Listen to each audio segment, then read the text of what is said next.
Unit 2, Geometry Unit 2, Lesson 2, Transversals and Parallel Lines. So in this lesson we want to look at transversals, parallel lines, and what angles are formed, and then prove theorems about those angles and use them to solve problems.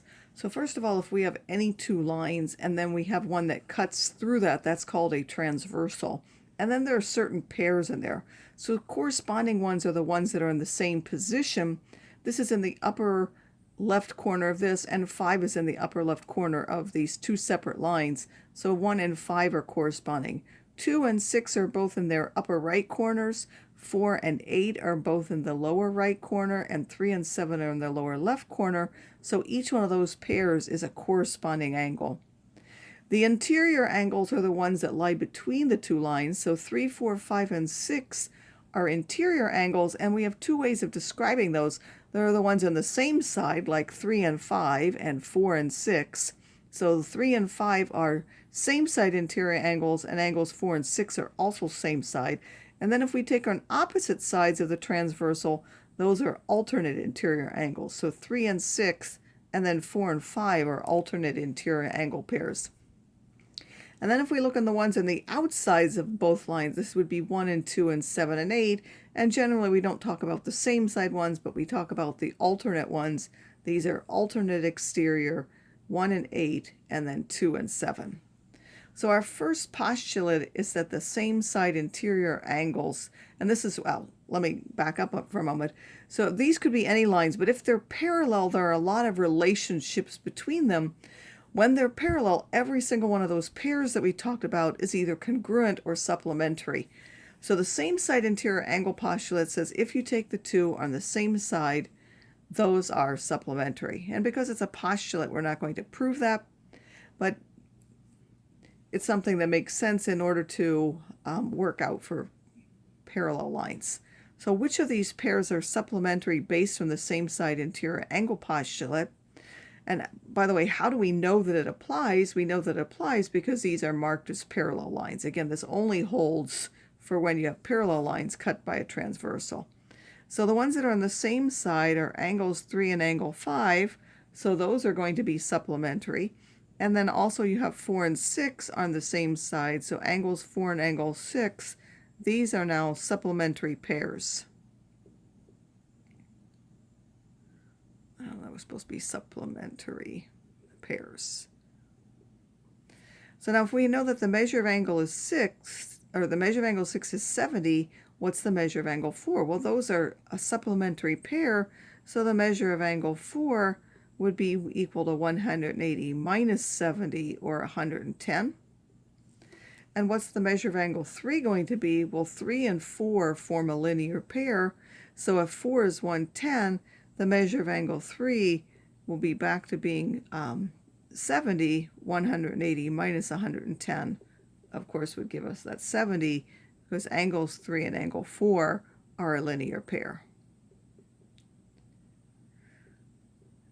And we'll see that we ended up with two 70s, and that will bring us to another result here, is that we have the alternate interior angle theorem, which says if we have two parallel lines that are cut by a transversal, then the pairs of alternate interior angles are congruent, meaning 3 is congruent to 6 and 4 is congruent to 5. So we're going to do a two-column proof for that. We have P is parallel to Q, that's given. And then angles 3 and angle 5 are supplementary. Well, we can see in the diagram, you could write angles 3 and 5 are same side interior angles, and that's also given if you like in the diagram, but we're just going to use that. They're supplementary. That is the same side interior angle postulate. But again, that applies because in the diagram we can see that those are same side interior angles. And because they're supplementary, we know that they add up to 180. That's the definition of supplementary angles.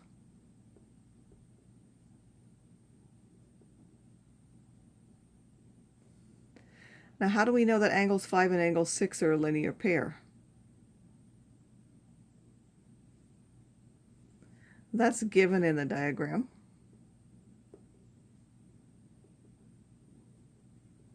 And as I said, up here we could have added another step. Like here we did their linear pair. We could have said angle 3 and angle 5 are same-side interior angles. So sometimes you skip those steps and sometimes you put them. That's also given in the diagram. So we could have added another step there. I happen to leave it out. This one I put. Those are supplementary. We know that. That's by the linear pair theorem.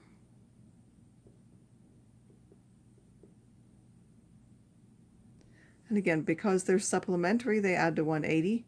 That is by the definition of supplementary angles. I'm going to abbreviate some of that. And now we're going to combine these two steps. So 3 and 6, we have angles 3 and angle 5 add to 180, and 5 and 6, they add to 180. How do we get this step? What reasoning can we use? Well, because this is 180, we can take this and substitute it there. So that is the substitution property of equals.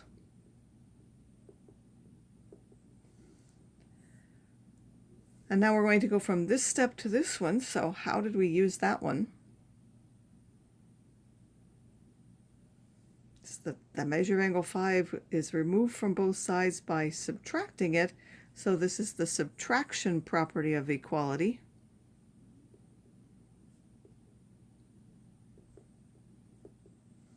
And finally, we go from the measures being equal to the angles being congruent, because that is the definition of,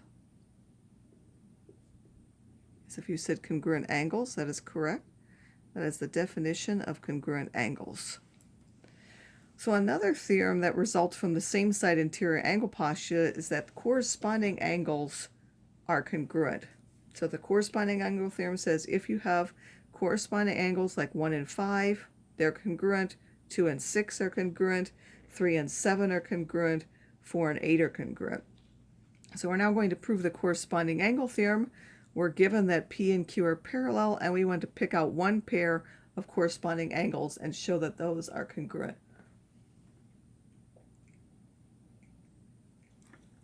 We're going to do this in a paragraph proof. In a paragraph proof, you're basically just giving the statement and the reasoning in the same sentence. So in the given statement, P is parallel to Q. And we could say from the diagram, angle 1 and angle 4 are vertical angles, so we can use the vertical angle theorem. We know that vertical angles are congruent, so we could write angle 1 and angle 4 are congruent, but we know that because they're congruent, we can say that the measures are equal. 4 and 5 are a pair of alternate interior angles. You could see that's from the diagram. And because of that, we can use the alternate interior angle theorem. The alternate interior angle, again, theorem saying that those are congruent or that the measures are the same. And then now we want to combine this with this. So what are we using to combine that? We have 1 is equal to 4, and then 4 is equal to 5. You could call that the substitution property, or you could use because it has the first is equal to the second, and then the second is equal to the third, that is the transitive property of equality.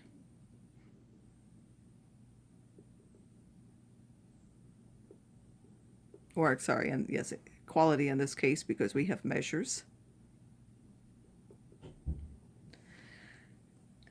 So because of that, we can combine them to get measure of angle 1 equal to measure of angle 5, or we can say that the angles are this, and that's using the definition of congruence. And finally, we have here that as a result of those postulates and those two theorems, we will know that there are there are only really two angle measures in the diagram. 1 and 4 are going to be the same because they're vertical. 1 and 5 will be the same because they are corresponding angles, and then 5 and 8 again because they're vertical. So 1 and 4 and 5 and 8 will all have the same measure, and then the rest of them form linear pairs with those, so they'll be the supplementary angle. So 2 and 3 and 6 and 7 will be 180 minus that. We're now going to use that to find these different missing angle measures. So here there's only one of them, but there are 8 angles. What are they? So this one is 100. This one up here has to be 100 because it's corresponding.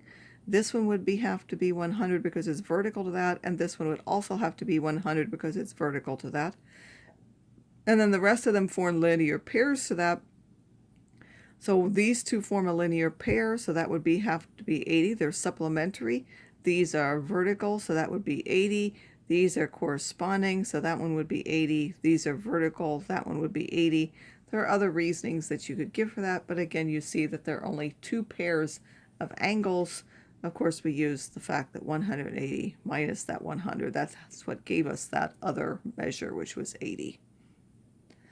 And now here, which theorem would we use? We have these two things. They're same-side interior angles. We can use the theorem, again, because these are marked as parallel. And by the same-side angle postulate, we know that 146 plus x plus 56 has to add up to 180. If you add those are 2 x's, and then if you add 146 and 56, you get 202. That's equal 180. If I subtract that 202 from both sides, I'll get that 2x is minus 22, and now dividing by 2 gives me x is equal to minus 11.